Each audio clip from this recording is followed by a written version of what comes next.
네, 안녕하십니까. 아라캐스트의 윤성민입니다. 작년에 그 병원들이 참 많은 문의가 있었는데요. 그 중에 요양병원들이 문의가 참 많았습니다. 그리고 또 요양병원 컨설팅을 또 많이 진행을 해서 오늘 제가 요양병원에 대해서 좀 말씀을 드릴게요. 요양병원을 만난 지가 벌써 10년이 넘었네요. 우리나라 초기에 했을 때부터 컨설팅을 했으니까요. 사실 초기에 요양병원 컨설팅은 되게 단순했어요. 왜냐하면 차리면은 환자가 금방 찾지 않습니까? 그래서 뭐 3개월 뒤에 찰 거냐, 우리가 반년 뒤에 6개월 뒤에 다 채울 거냐, 뭐 이런 식으로 사실 열기만 해도 개설 중심의 컨설팅이었죠.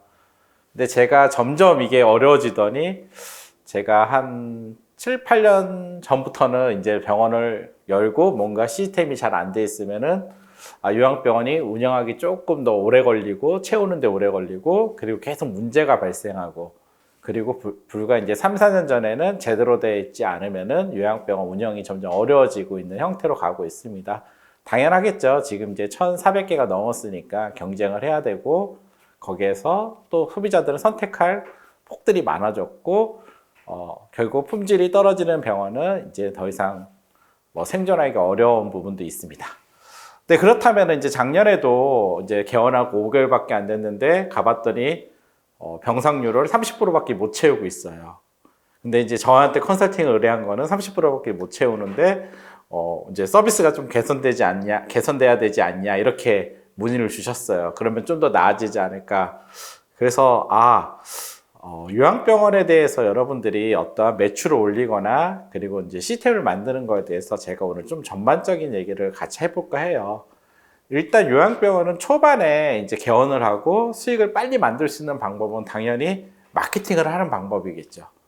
마케팅은 크게 요양병원은 저희가 오프라인 채널과 이제 온라인 채널로 나눌 수 있습니다.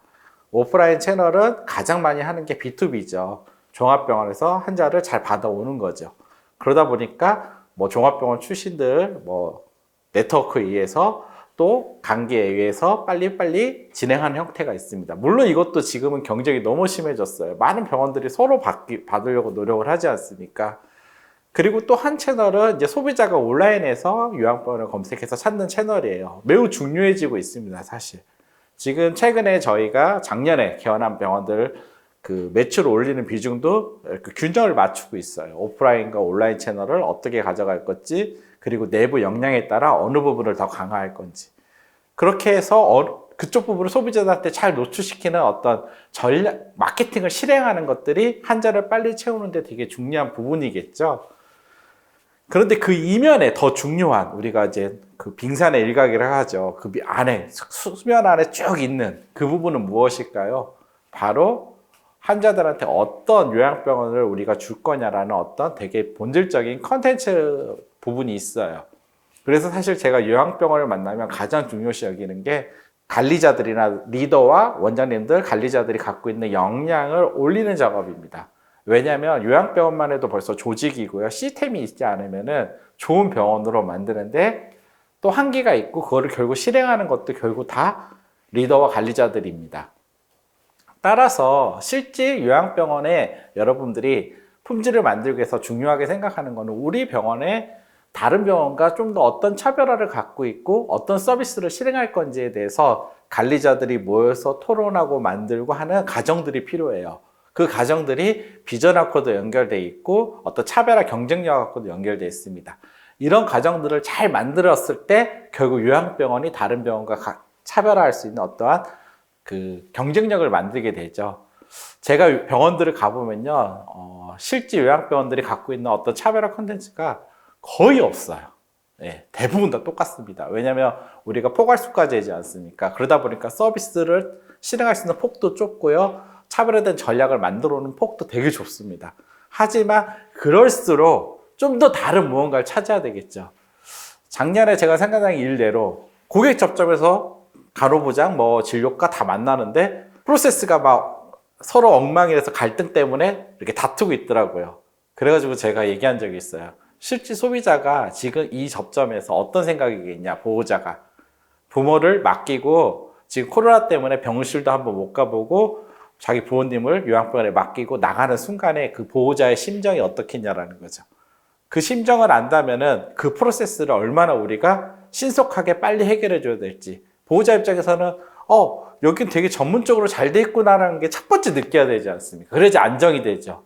그리고 못 봤을 때도 빨리 해결을 해주고 돌아갔을 때 피드백 콜을 해서 우리 병원이 부모님을 이렇게 잘 모셨으니 걱정하지 마시라고 안심을 시켜야 되겠죠. 왜요? 여러분들이 지금 보호자라고 생각해 보세요. 실제 부모님을 맡기고 돌아갈 때 심정이 어떨지. 걱정되고 많은 생각이 복합적으로 들겠죠. 그때 우리는 무엇을 해줄 수 있을지. 그런 것들이 하나의 요양병원이 갖춰야 될 프로세스의 매우 중요한 요소들이에요. 이런 것들이 각 접점마다도 있어요. 그리고 우리 영양팀 같은 경우 저희가 아이디어를 하다 보니까 영양팀에서 낸 아이디어는 뭐죠? 보호자가 어렵게 지방에서 오는데 그냥 돌아가지 말고 오히려 도시락이라도 그리고 건강음료라도 하나 싸드리자, 이런 아이디어로 해서 챙겨드리고 있어요. 그러면 당연히 가시는 보호자들이 이 병원은 참 많이 생각을 해주는구나 하고 소개도 할 수 있고요. 온라인 채널에 좋은 후기를 남길 수도 있고요. 여러 가지 남길 수 있죠. 가끔 우리가 착각하는 게 요양병원은 선택하는 사람이 고객이 누구죠? 환자는 부모님층이죠. 시니어들이지만 실제 선택하는 사람은 누구죠? 선택하는 사람들은 자식들이죠. 자식들이기 때문에 되게 온라인에 익숙한 세대들이죠. 그리고 검색하고 찾아보고 실제 저희가 온라인 마케팅을 했을 때 의외로 반응이 무지 빠른 영역이 요양병원이에요. 그런데 중요한 거는 온라인 컨텐츠가 다 똑같으니까 도대체 우리 이 병원을 내가 선택될 이유를 찾아줘야 되잖아요. 그 부분을 찾는 것들이 우리가 품질을 만드는 작업이고 그게 결국은 관리자와 리더들이 많은 생각을 통해서 만들어져야 된다는 거죠. 그래서 결론적으로 제가 좀 말씀드릴게요. 요양병원을 정말 잘 되게 만드는 거. 저희가 지금 작년에 그 30%밖에 안 된 병원은 5개월 만에 지금 병사를 다 채웠습니다. 90% 넘게. 채웠었던 이후에 어떤 프로세스를 보면요. 당연히 급하니까 빨리 우리가 경영을 잘 되게 해야 되니까 마케팅을 실행을 해야 되죠. 마케팅을 실행하는데 그 어떤 마케팅을 할지 뭐가 필요하죠? 컨텐츠가 필요하죠. 관리자들이 모여서 우리 병원에 차별화된 컨텐츠를 만드는 작업을 하고요. 그리고 또 고객 접점에서 성공률이 중요하잖아요. 상담 같은 경우 실제 이런 케이스가 있습니다. 요양병원의 상담이 얼마나 중요할까요? 인지를 잘 못하세요. 실제 요양병원의 고객 한 명을 상담을 놓쳤어요. 그러면 이 고객이 실제 됐다고 생각했을 때 병원한테 주는 이익이 얼마일까요? 1년을 머물 수도 있고, 평균으로 쳤을 때 적어도 2천만 원 이상이 되겠죠. 그래서 제가 10명의 문의가 왔는데, 그 상담하는 섹터에 간호부장님일 수도 있고, 행정원장님일 수도 있고, 상담을 10명이 왔는데 5명을 놓쳤다. 그러면 사실 2천만 원에 5명이면 1억을 놓친 거잖아요. 제가 이렇게 비유를 하니까 이게 얼마나 중요한지 이해하시더라고요. 실제 상담 프로세스를 너무 잘해서 상담을 50%에서 70%, 2명만 더 잡으면 병원의 경영에 어마어마한 영향을 끼친다는 거죠. 그러면 리더가 그 섹터가 얼마나 중요한지 또 알아야 되죠. 그러려면 상담을 또 잘하려면 뭐가 있어야 돼요? 우리 병원에 와야 될 이유가 있어야 돼요. 네. 우리 병원이 좋아야 될 이유가 있어야 돼요. 그렇기 때문에 결국 본질로 들어가면은 병원을 좀 더 요양병원을 어떻게 다른 병원과 다르게 더 좋은 병원으로 만들 건지 어떤 비전과 미션이 없이는 장기적으로 성장시키는 데는 한계가 있다는 거죠. 그래서 단기와 중기로 나눴을 때 여러분들이 잘 조화를 맞추면서 나가는 게 매우 중요한 것 같습니다. 지금도 요양병원 올해 되자마자 새해가 되자마자 요양병원 다시 컨설팅을 애들이 옵니다. 그러면 제가 때로는 관리자 교육만 먼저 하자, 관리자를 어떤 마케팅부터 실행하자, 브랜드를 잡는 것부터 하자, 매뉴얼부터 하자, 다양한 솔루션들이 있잖아요. 그래서 거기에 병원에 맞게 어떤 제시를 해드리는데요. 그렇게 제시하는 이유가 그만큼 한 병원을 잘 되게 그리고 매출을 올리는 데는 다양한 요소가 있다는 걸 이해하셔야 된다는 거죠. 그렇다면 무엇부터 우리가 해나갈 거냐가 중요해, 리더가요. 우리가 할 건 너무 많아요. 할 거는 많은데 또 요양병원을 하다 보면 가끔 말씀드리는 게 이제 우리는 제약이 너무 많아요 라는 얘기를 해요. 어쩌면 폭발수가제니까 수익이 적어요. 좋은 인재를 찾을 수가 없어요. 좋은 직원들이 안 들어와요. 또 이런 불만들이 많아요. 근데 경영이라는 게 뭐죠? 그런 문제를 어떻게 잘 해결해 나가는 자가 경영이지 않습니까? 결국 리더들이 요양병원에 닥친 이런 문제들을 하나하나 어떻게 잘 해결해 나가는 부분이 상당히 중요하다고 저는 생각을 합니다. 그리고 그걸 문제를 해결하는 역량이 또 관리자 역량이잖아요. 따라서 제가 관리자들 트레이닝할 때 요양병원에 갖고 있는 각종 문제들을 해결하는 역량에 대해서 많이 얘기를 나눕니다. 간호팀 직원 한 명이 빠졌어요. 그럼 간호부장님, 수간호사님들 전부 뭐만 얘기해요? 힘들어요. 빨리 채워주세요. 이게 문제 해결은 전부 다예요. 침대가 고장났어요. 총무팀 빨리 침대 다 바꿔주세요.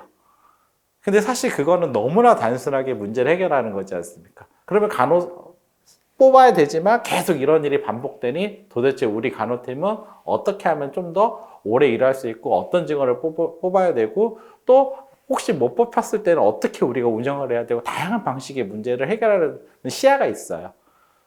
우리 그 침대 바꾸는 것도 한 번에 다 바꾸면 병원에 비용이 들잖아요. 그러면 수리할 건지 고칠 건지 또 어떤 부분은 어떤 식으로 해결할 건지 다양한 방식의 문제를 해결하는 역량을 관리자들이 가질 필요가 있는데 제가 병원에 가보면 너무 단순하게 문제를 풀고 있다는 거죠. 그래서 제가 요양병원을 업그레이드 할 때는 관리자들 역량을 좀 더 그런 부분에 업그레이드하는 과정이 필요하고요.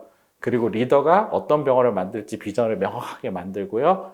그리고 요양병원은 조직 문화가 매우 중요합니다.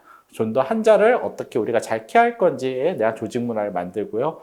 이런 것들을 잘 모아서 컨텐츠화 시키고요. 브랜드화 시켜서 이런 걸 잘 홍보할 때 요양병원은 지속적으로 안정적인 성장을 할 수밖에 없다는 겁니다. 아마 이게 요양병원의 가장 중요한 본질이 아닐까 해요. 여러분들이 이제 새해에 다시 요양병원을 경영하시는 분들 고민이 많습니다. 지금 그 코로나 때문에 더 고민이 많고요. 고생도 많이 하고 있죠. 요양병원만큼 또 고생하는 직군이 없을 정도로 코로나19와 매우 밀접하게 고생하고 있는데요. 이런 경영적인 생각들을 갖추고 너무 많이 한 번에 하시려고 하지 마시고요. 하나하나씩 우리 병원의 질을 업그레이드 한다는 마음으로 해 나가신다면요. 아마 안정적인 병원을 운영하시는데 그렇게 어렵지 않을 거라고 생각합니다. 네, 반갑습니다. 오늘 요양병원 경영에 대해서 말씀드렸습니다. 감사합니다.